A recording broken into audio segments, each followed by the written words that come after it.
আর এই মুহূর্তে যে গুরুত্বপূর্ণ খবরের দিকে নজর রাখবো, সরকারি স্কুলে গরমের ছুটি বাড়লো গরমের ছুটি। নয়া নির্দেশিকা।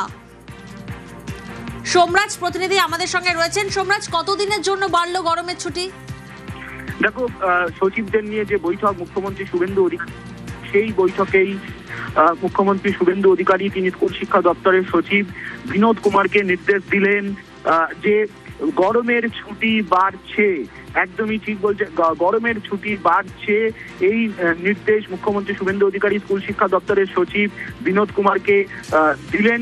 এবং যেটা সূত্র মারফত জানা যাচ্ছে যে গরমের ছুটির পর আগামী সোমবার স্কুল খোলার কথা ছিল, সেটা খুলবে আগামী 1 জুন।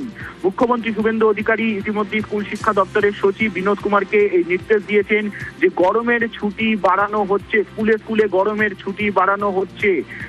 সচিবদের নিয়ে যখনই বৈঠক শুরু করেন মুখ্যমন্ত্রী শুভেন্দু অধিকারী, সেই সময় তিনি স্কুল শিক্ষা সচিব বিনোদ কুমারকে জানিয়ে দেন যে গরমের ছুটি 11 দিন ছিল সেটা বাড়িয়ে 20 দিন করা হচ্ছে। এই সোমবার থেকে স্কুলে গরমের ছুটি পড়েছিল, আগামী সোমবার খোলার কথা ছিল এবং সেটিকে বাড়িয়ে আগামী 1 জুন পর্যন্ত করে দেওয়া হলো। স্কুল শিক্ষা দপ্তরের সচিব বিনোদ কুমার কিছুক্ষণের মধ্যেই এই নির্দেশিকা জারি করে দিচ্ছেন। জেলা শাসকদের এই নির্দেশিকা পাঠাবেন, পাশাপাশি মধ্যশিক্ষা পর্ষদ, উচ্চ মাধ্যমিক শিক্ষা সংসদ, প্রাথমিক শিক্ষা পর্ষদকেও এই নির্দেশিকা পাঠিয়ে দেওয়া হচ্ছে। মুখ্যমন্ত্রী শুভেন্দু অধিকারী ইতিমধ্যেই বৈঠকে স্কুল শিক্ষা দপ্তরের সচিব বিনোদ কুমারকে নির্দেশিকা জানিয়ে দিয়েছেন এবং দ্রুত তা কার্যকর করার কথা বলা হয়েছে। যে গরমের ছুটি খুঁজে আগামী সপ্তাহে সোমবার স্কুল খোলার কথা ছিল, সেটা বাড়ানো হচ্ছে। আগামী 1 জুন ফের স্কুল খুলবে, তেমনটা এখনো পর্যন্ত সিদ্ধান্ত নেওয়া হয়েছে। বেশ।